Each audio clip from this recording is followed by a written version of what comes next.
Hey everybody, Adam Phillips here for Dynamite Entertainment, and I'm coming to you today from the Real World Supercade in the Los Angeles area, and we're here with Van Burnham, the author, editor, and designer of the incredible book Supercade, the history of arcade games, 1985 to 2001. And Van, it is so thrilling to be here. It is so great to have you here. Thanks so much. Thank you for inviting us into your lair. This place is absolutely amazing. It is row upon row of classic video games. And Van, if you could tell us a little about how you got started in this world. Well, the story of the genesis of the collection is actually told in the book in the introduction. It started when I was living in San Francisco and was invited to this secret warehouse in Santa Clara that was owned by one of the original operators down in Silicon Valley, and bought my first game there, and it's just spiraled out of control since. It really has, because this is an unbelievable collection, and it ranges from things that you would expect, like, you know, Space Invaders or asteroids, to things you've never heard of. And in fact, you were just telling me earlier about a game you got recently, and I'd love to, if you could tell us about that. Yeah, for the collection, I mean, games like, you know, Ms. Pac-Man and Centipede, I mean, there are tons of examples of these games, so they're not really in danger at all. So I tend to focus on games that are more rare and obscure, because those are really in desperate need of preservation. But just last week, I got a game in called Abscam that is a classic and literally the only known surviving example. And it had been parted out, and I'm in the process of putting it back together again so it can be on display. So I'm hoping to have it pulled together in time for California Extreme this year, so people can actually play the game again. I've never even heard of that one, and you know what? When I hear that name, it just makes me think of like 1980s arms race. You know, it's got the word scam right in it. I mean, it's everything you imagine it would be. Cool. All it needs is a character who's Oliver North, I think, to make it really great. This is the second Supercade book, and this tells the story of lots of video games, beginning with 1985, going up to 2001, and it really covers the entire range of video games. I try to go through the whole history. The first book covered 1971, which is really when the commercial game industry got started with the release of computer space and you know, the early game consoles. It went up through 1984 when there was the first industry crash. So this book picks up after the crash, when the game industry was resurrected by Nintendo with the Nintendo Entertainment System, and goes all the way through the release of the Xbox, which was the last great American console. And tell us a little about your collaborators, because you brought in a lot of people who worked on this book. Yeah, a lot of experts. I was so excited to get the contributors involved that I did. Some people that contributed to the first book came back, and then some new voices and friends came on board to contribute to the new book, including Tim Lapatino, who wrote The Art of Atari for Dynamite, one of my absolute favorite video game books. People like Mike Micah, Chris Charla, oh my gosh, just so many incredible game journalists and influencers who just have such a passion for games. And you know, they wrote some incredible essays. I was really honored to be able to include them. Right, and when you get that kind of lineup of people, this is how you get a big thick coffee table book like this, you know. But you also are the designer on it, and you know, you had a background that you've told me a little about in design and magazines, and if you could tell us a little about that. Well, I started my career in publishing, and I was on staff at Wired for many years, working both in production and design, and also the resident games evangelist there. So you know, it's kind of in my DNA to do that, and you know, it was a lot of fun. You know, bringing in some new elements for the new books. It's got a little more of like a late '80s, '90s flair to it, but very similar design sensibility to the original Supercade. So they're like a matched set. So cool, and you can look for this book in your local comic shop, or you can ask for somebody to order it for you, or you can get it at a bookstore. It's going to be in stores in February. And on Amazon. And on Amazon. Yes, of course, that's what I meant. You can order it online. So make sure you check it out because you don't want to miss it. We're also working on other projects, including starting to look at a new version of the original Supercade book that covers remastered, remixed, if you will. How's that coming along? Or have you even We're in delved the into early. it? Well, I had to pull the files to begin work on the new books. We've already started. You know, there was some things that I wish that I could have had a little more time for when I did the original book, and all those things are going to be addressed. Is it going to be fancy like this book? Because this book has, I don't know if we're going to be able to find one now, but it has fold outs. You've got one right there. Yeah, you've got one right there.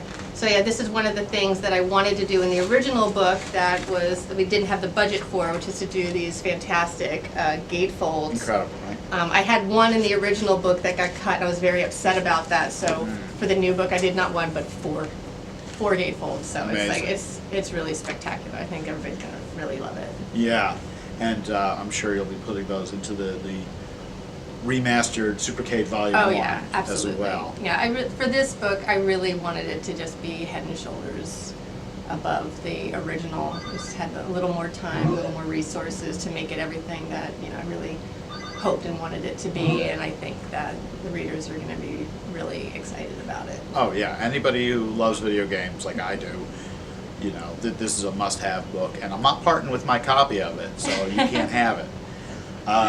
Fortunately, there's more. Fortunately, there's more, lots more. That's true.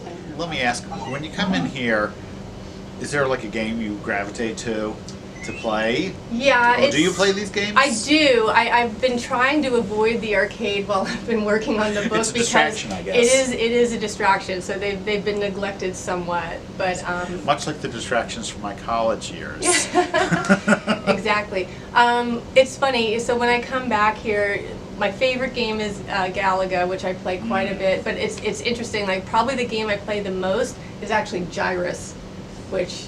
I don't even think I know that one. Yeah, it's got a fantastic soundtrack. Wow. Early Konami game, Nice. and it's highly addictive. But I tend to play that quite a bit when I'm back here to blow off some steam.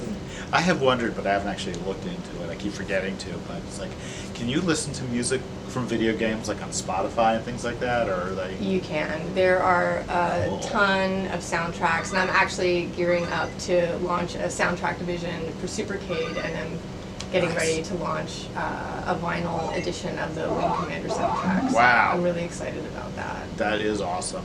Very cool. And there's lots of other amazing companies who produce game soundtracks. Data Discs is a favorite of mine. They've done the Space Harrier soundtrack. They've done the Outrun soundtrack. A lot of Ikaruga, really incredible releases that they've done. Yes. Sorry for the distraction. Centipede is calling too. I know. They're needing some attention. They're Right? wondering why they're not being played. Why are we not being played? They're like pets, really. I was going to ask you if there was like a Grail game that you're hunting for. There's so You've got a list. many. Yeah, there's a long list. I'm really trying to get a hold of a car polo. That's very rare. And I'm actually trying to shift my attention more into the console aspect of the collection because I've concentrated on the arcade games for a long time, and the console collection is fairly comprehensive, but there's a lot of games, and it is getting harder and harder to find the rarer ones. Wow. It's Yeah, I become bet. very, very competitive, what with these crazy auctions. So Yes. just trying to fill out, and also the Game & Watch collection. I'm really into Game & Watches right now, the little Nintendo handheld systems. That's kind of a focus for me.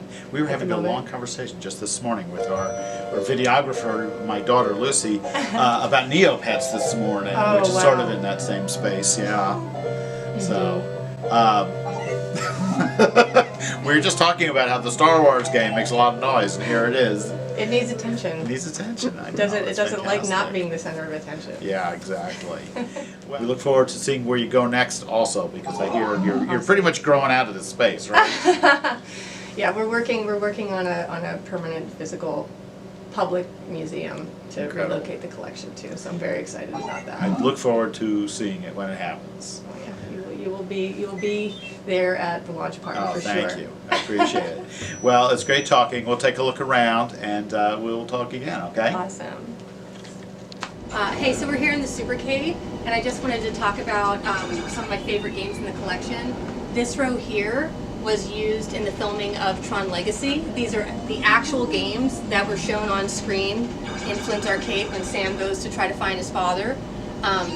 This Defender is a really funny story because I didn't realize until the game came into the collection that it's actually running a Stargate board, and if you look in the film you can see that it's actually running Stargate and not Defender, which is completely unplayable in this cabinet because there's not enough buttons or controls. One of my other favorite games is this Space Race, which is a very rare and special game that is one of few that Atari did in a fiberglass cabinet, and this machine was actually outside in the desert for probably a decade and was completely decimated, and this was just a bolts off complete restoration where we refinished the metal flake with the original OEM flake and completely rebuilt everything to exact factory specs, and it's playable now and a really beautiful example, and I'm really honored to have these games in the collection. Hey, so there's another game I wanted to talk about, and this is a really special one. This is iRobot, which was designed by Dave Toyer for Atari in 1984, and it's unique in that this was the first commercial video game to use 3D polygonal graphics. You can see the whole game is done with polygon graphics, and in a three-dimensional space. It's a multi-directional shooter, and really opened the floodgates for 3D gaming that came later on in the late 80s and 90s. But yeah, super cool game. So I'm challenging Adam to a game of Galaga. Be ready to watch me lose. I don't know how this is going to go. I've been so busy working on the book, I've not been back here playing. I already screwed up. Now you were telling me that this game's actually a sequel to another game. Yeah, Galaga is a sequel to a game called Galaxian, which was also hugely popular, and it was one of the first color games. What? But Galaga just, you know, took on a whole other life. Oh my god. I am really struggling here. You gotta like really keep playing to keep your skills up. Oh my god.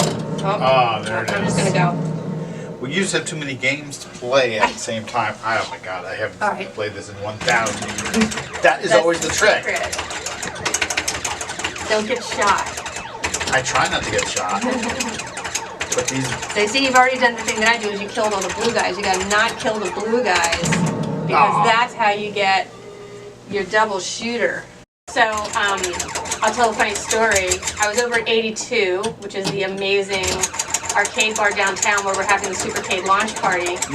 And they have a Galaga there, and they have the screen projected up above the bar. And I looked up at the screen, and there was a high score on there of over 20 million.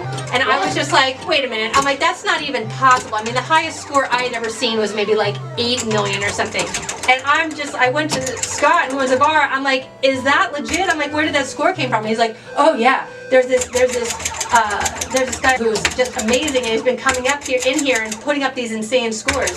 So we had him come over here and do a high score attempt, and he did okay, but he didn't get it. And then we went out to the Museum of Pinball, and he got the world record on Galaga on the machine there, and it was just incredible because I'd never seen anybody play like that.